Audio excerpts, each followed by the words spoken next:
Bismillahirrahmanirrahim. Assalamualaikum warahmatullahi wabarakatuh. Salam prestasi, salam lestari. Alhamdulillah, ucapan pertama yang harus kita sampaikan sebagai rasa syukur kita pada Allah Subhanahu wa Ta'ala yang telah memberikan kita kenikmatan dan kesehatan sehingga kita bisa bertemu dan belajar kembali. Tak lupa sholawat serta salam kita sampaikan pada junjungan kita Nabi Muhammad SAW.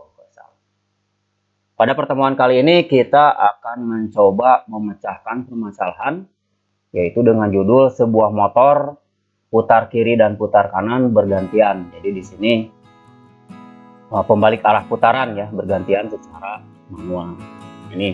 Jadi kayak di video sebelumnya ya. Jadi kalau yang video sebelumnya dua motor bergantian, kalau ini satu motor bergantian tapi putarannya yang berubah. Jadi komponennya masih tetap, ini ada MCB, dua buah kontaktor, satu buah motor. Kalau yang kemarin dua buah motor, sekarang satu buah motor, satu saklar stop, satu saklar start buat forward, satu start untuk reverse ya, satu lampu untuk kondisi off, satu lampu untuk kondisi forward, satu lampu untuk kondisi reverse ya. Nah, dimana prinsip kerjanya adalah sebuah motor 3 fasa dengan dua buah tombol start, push on, dan sebuah tombol stop.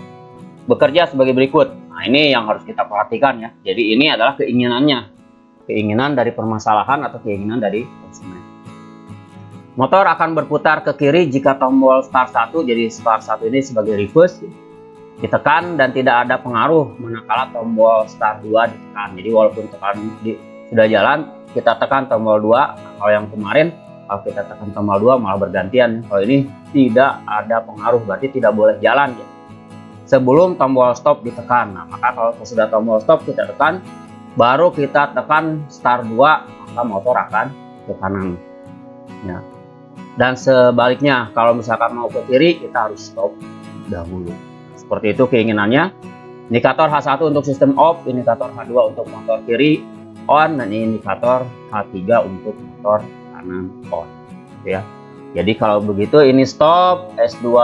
Jadi di sini nomor 3 kita akan pakai untuk reverse, yang 04 itu kita akan sebagai forward.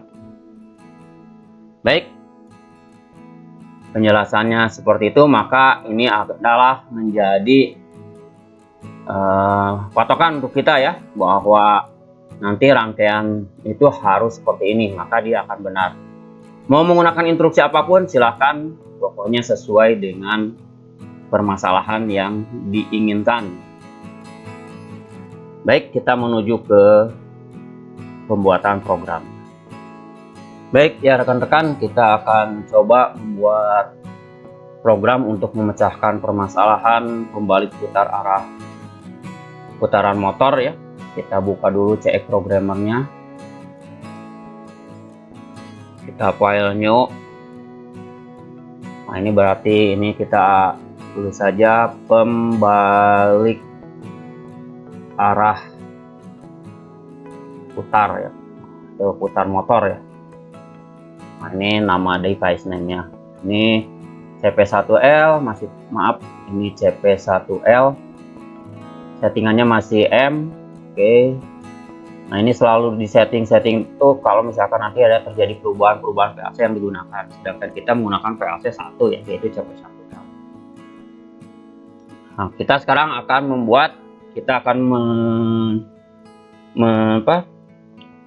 mendesain.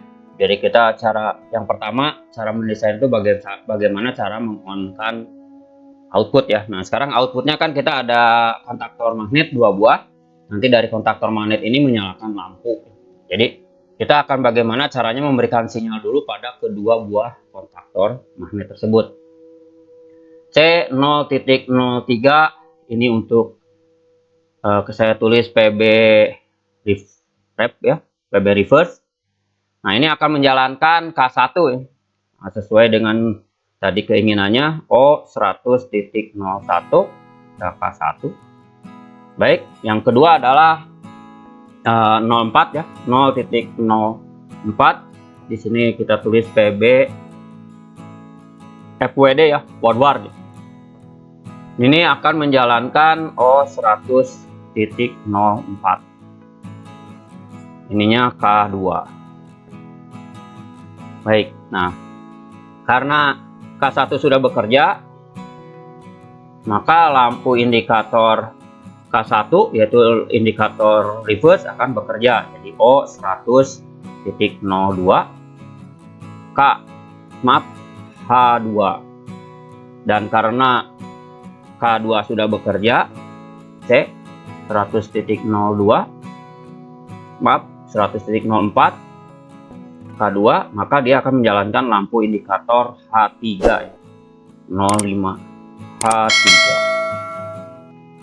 Dan jika kedua-duanya K1 tidak bekerja, maka K1 bekerja. Jadi di sini sudah kita bisa ambil logiknya ya. Di 100.01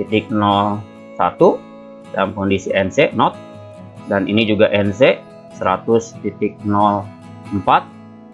maka dia akan menjalankan 100.03 ya. Ini H1. Oke.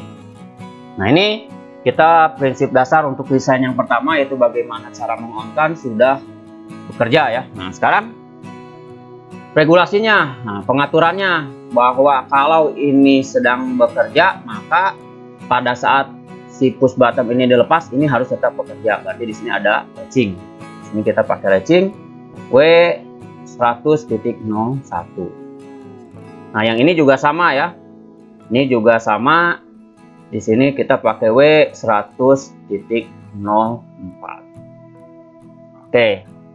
Nah, regulasi yang kedua adalah jika K1 bekerja, maka K2 tidak boleh bekerja. Berarti di sini dalam kondisi 0 dia on, dalam kondisi 1 dia off. Jadi not ya, berarti di sini kita pakai NC 100.01.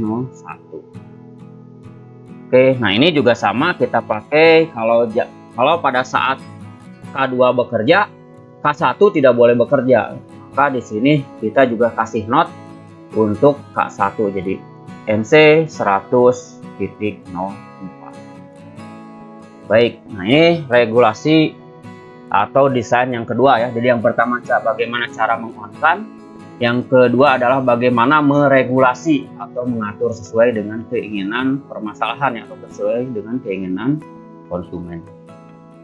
Nah, aturan yang ketiga yaitu bagaimana mengoff-kan sistem.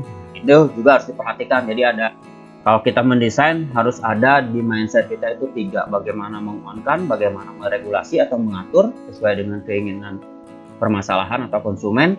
Yang ketiga adalah bagaimana meng-off-kan. Jadi kalau meng-off-kan berarti di sini harus memutuskan sinyal ya. Berarti memutuskan sinyal itu dari on menjadi off. Berarti NC. Nah, kita pakai 0.02 yang ini ya untuk stop. Nah, oke. Dan di sini juga sama kita pakai NC 0.0. Nah, jadi nanti di sini kalau misalkan si PB3 menyala, K1 bekerja, berarti ini terputus. Jadi dia terbuka. Maka walaupun ditekan, PB forwardnya yang 04 tidak akan nyambung ke sini sinyalnya karena di sini terputus. Atau sebaliknya. Ya. Nah, untuk itu mari kita buktikan sambungan ini. Baik, PLC-nya sudah dinyalakan ya, sudah nyala. Kita konekkan antara PLC kita dengan laptop kita. Oke, kita transfer, Ctrl T. Oke, yes. Oke. Ini udah selesai transfer. Ini masih Ctrl 1 ya. Ini kita sekarang rubah dulu ke Ctrl 3 ya. Nah, jadi kalau di Ctrl 3 ini jika ada permasalahan bisa langsung edit online tanpa transfer lagi. Jadi enak. Kita Ctrl 3. Oke. Ini keinginan yang pertama adalah jika sistem off, lampu H1 menyala. Sudah dibuktikan ya, lampu 1 menyala. Sekarang kita tekan untuk yang pertama jalan adalah yang reverse ya, kiri. Oke, ini kita lepas. Nah, dia masih kunci ya. Nah, sekarang kita tekan yang 4. Nah, ini ya. Jadi kalau ini bekerja, si K1 ini terbuka ya. Walaupun ini sudah ditekan enggak, karena di sini terbuka. Sehingga dia tidak bisa menyalurkan sinyal sampai ke K2 ya, ke 104. Nah, untuk memindahkannya ya stop. Kita berarti keinginan yang kedua bekerja ya. Jadi jika reverse sedang bekerja, tidak boleh forward bekerja. Atau jika motor 1 bekerja, motor 2 tidak boleh bekerja. Oke, sekali lagi, tidak bekerja ya. Sekarang kita stop. Nah, sebaliknya, jika motor forward bekerja, maka motor reverse tidak boleh bekerja.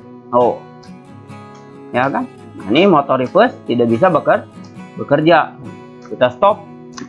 Kita ulangi lagi. Ini nggak bisa, kita stop dulu. Ini kerjakan lagi. Ini nggak bisa, kita stop dulu. Oke. Nah, itu program yang kita buat. Dan ini merupakan hanya salah satu program saja. Sekali lagi, saya setiap video akan disclaimer ya, ini hanya program yang kita buat ya. Jadi tidak mutlak kebenarannya, hanya ini sudah sesuai dengan keinginan dari permasalahan atau konsumen belum. Kalau sudah sesuai berarti benar. Kalau rekan-rekan mau menggunakan instruksi yang lain, bisa kita dimanfaatkan. Atau misalkan rekan-rekan mau menggunakan work area, rekan-rekan menggunakan set, reset, atau kit. Itu terserah. Pokoknya sesuai dengan keinginan permasalahan dan keinginan konsumen. Kalau itu sudah terpenuhi semua, maka program yang kita buat adalah benar. Itu sudah dipastikan benar. Baik, rekan-rekan, demikianlah pembuatan salah satu program untuk menjawab permasalahan satu buah motor yang bisa berputar kiri kanan ya, atau pembalik arah putaran. Dan ini merupakan salah satu rangkaian yang banyak digunakan di industri ya, seperti di lift, seperti di eskalator juga pasti menggunakan rangkaian seperti ini. Mudah-mudahan sekali lagi bermanfaat. Kritik dan sarannya ditunggu untuk membangun channel ini supaya lebih baik lagi, sehingga kita bisa belajar lebih baik lagi. Terima kasih atas segala perhatiannya. Mohon maaf atas segala kekurangannya. Selamat menonton dan selamat belajar. Mudah-mudahan ini bisa menjadi jalan kita untuk ibadah. Assalamualaikum warahmatullahi wabarakatuh. Salam prestasi, salam lestari.